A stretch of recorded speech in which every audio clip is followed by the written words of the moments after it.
அனைத்து அன்புள்ளங்களுக்கும் இனிய மாலை வணக்கம். எல்லாரும் எப்படி இருக்கீங்க? எல்லாரும் நல்லா இருப்பீங்க அப்படின்னு நினைக்கிறேன். எல்லாரும் நல்லா இருப்பதற்கு எல்லாம் வல்ல இறைவனை வேண்டுகிறேன். இந்த பதிவு என்பது நமது குலதெய்வ வழிபாட்டை பற்றிய பதிவு தான். ஒரு ஆன்மீக பதிவு. காரணம் என்னென்னா, வருஷத்துக்கு ஒரு முறை எல்லாரும் குலதெய்வங்களை போய் வணங்கிட்டு வரணும். யார் யாருக்கு என்னென்ன குலதெய்வம் இருக்காங்களோ அவங்க பெரியவங்களாம் சொல்லியிருப்பாங்க. அதுபடி போய் பூஜை பண்ணிட்டு வரணும். அந்த குலதெய்வ வழிபாடு பண்ணும்பொழுது தான் நம்மளுடைய குடும்பங்கள் மேலும் மேலும் முன்னேற்றத்துக்கு வருவதற்கான வாய்ப்புகள் நிறையா இருக்கிறது. ஆனால் காரணம் என்னென்னா, கிட்டத்தட்ட ஒரு 300-400 வருஷத்துக்கு முன்னாடியிலேருந்து எனக்கு தெரிஞ்சு நாங்கள் அந்த தாத்தாவுக்கு தாத்தா காலத்துலேருந்து எனக்கு தெரிஞ்சு எங்கள் தாத்தா காலத்துலேருந்து நான் அந்த குலதெய்வ வழிபாட்டை பார்த்துட்டு வரேன். நிறைய நல்ல பலன்கள் நடந்துகிட்ருக்கு. எல்லாருக்குமே நடந்துகிட்ருக்கு. எல்லோரும் கண்கூட பார்க்கலாம்.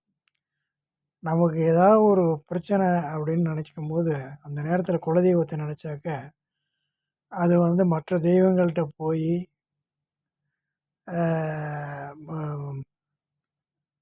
சொல்லி அது என்னென்ன சரி பண்ண முடியுமோ அந்த நிவர்த்திகள் எல்லாம் ஏற்பட்டுரும் அப்படின்ட்டு ஒரு நம்பிக்கையின் அடிப்படையில் சொல்லி வச்சுருக்காங்க. அதுதான் உண்மை. அதனால் ரெண்டாவது இந்த குலதெய்வ வழிபாடு செய்யும் பொழுது நம்ம சொந்த பந்தங்கள் எல்லாருமே சேர்ந்து பண்ணுறது ஒரு ரொம்ப இதுவாக இருக்கும். அதில் நீ பெரிய ஆள், நான் பெரிய ஆள் அப்படிங்கிற எண்ணங்கள் யாருக்கும் வராது. எல்லோரும் சேர்ந்து ஒரு வேலையை ஒருத்தர் செய்கிற மாதிரி வரும். அப்போ அந்த உறவுங்கிறது நீடிக்கும். ரெண்டாவது அண்ணன் தம்பி யார், மாமா மச்சான் யார் அப்படிங்கிற ஒரு உறவு தொடர்ந்து நீடிச்சுக்கிட்டே இருக்கிறதுக்காக தான் இந்த மாதிரி பழக்கங்கள்லாம் நமக்கு வச்சுருக்கிறாங்க பெரியவங்க. குலதெய்வத்தை நம்ம வணங்க நம்ம குடும்பங்கள் மேலும் மேலும் முன்னேற்றத்துக்கு வரும். எனக்கு தெரிஞ்சு நான் பார்த்துருக்கேன், அனுபவத்தில் பார்த்துருக்கேன். அதனால் நேற்று எங்கள் குலதெய்வத்துக்கு பூஜை நடந்தது. எங்கள் குலதெய்வம் செந்தியம்மன்.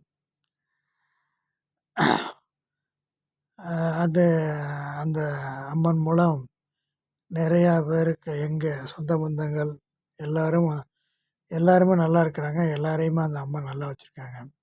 அது மாதிரி எல்லோருக்குமே குலதெய்வம் என்பது எல்லோருக்கும் உண்டு. அதை வணங்குங்க. அது குடும்பங்கள் மேலும் மேலும் வருவதற்கு ஒரு வாய்ப்பாக இருக்கும்.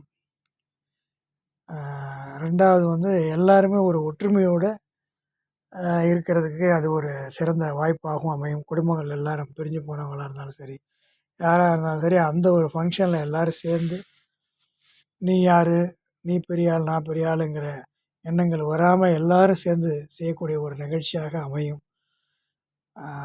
மேலும் மேலும் முன்னேற்றத்துக்கு எல்லா பிள்ளைங்களும் எல்லாருமே நல்லபடியாக வருவாங்க அப்படிங்கிற நம்பிக்கையும் வரும். ஏன்னா வாழ்க்கைங்கிறத நம்பிக்கையை வச்சு தான் நம்மளுடைய வாழ்க்கை இருக்கிறது. அதனால் நம்ம தெய்வ நம்பிக்கைங்கிறது நம்ம பூமியில் இருந்துக்கிட்டே இருக்குது. அதுலேயும் குலதெய்வ வழிபாடு எல்லாருக்குமே குல தெய்வங்கள் இருப்பாங்க. அவங்கள வணங்கி வந்தீங்கன்னா எல்லாம் நடக்கும். ஆன்மீக ரீதியாகவும் சரி, விஞ்ஞானபூர்வமாகவும் சரி, நிறையா உதாரணங்கள் அதுக்கு இருக்குது. ஏற்கனவே இந்த யூடியூப்பில் ஒரு விஞ்ஞானபூர்வமாக அந்த பதிவையும் நான் போட்டிருக்கிறேன். அதையும் பாருங்கள். அதனால் எல்லோரும் குலதெய்வ வழிபாடை பண்ணுங்கள். எல்லோரும் நல்லபடியாக இருப்பாங்க.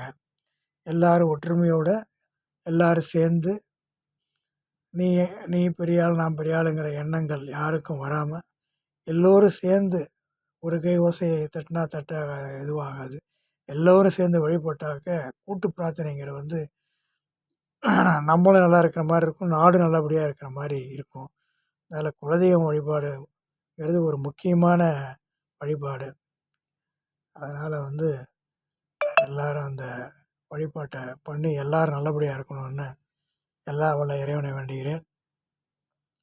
நேற்று நமது கழுகுமலை செந்தியம்மன், எங்கள் குலதெய்வம் செந்தியம்மன் கோவிலில் அனைவரும் சேர்ந்து சிறப்பாக அந்த குலதெய்வ வழிபாட்டை செய்ததற்கு எல்லோருக்கும் மனமார்ந்த நன்றியை தெரிவித்துக் கொள்கிறேன். வருஷம் நம்ம இன்னும் சிறப்பாக செய்வதற்கு அந்த அம்மன் வழிகாட்டுவாங்க, செந்தியம்மன் எல்லா குடும்பங்களுக்கும் வழிகாட்டுவாங்க என்று கூறிக்கொண்டு நம்பிக்கையுடன் இருங்கள் என்று சொல்லி இந்த பதிவை முடிக்கிறேன். நேற்று கலந்து கொண்ட அனைத்து சொந்த பந்தங்களுக்கும் நன்றி. வணக்கம்.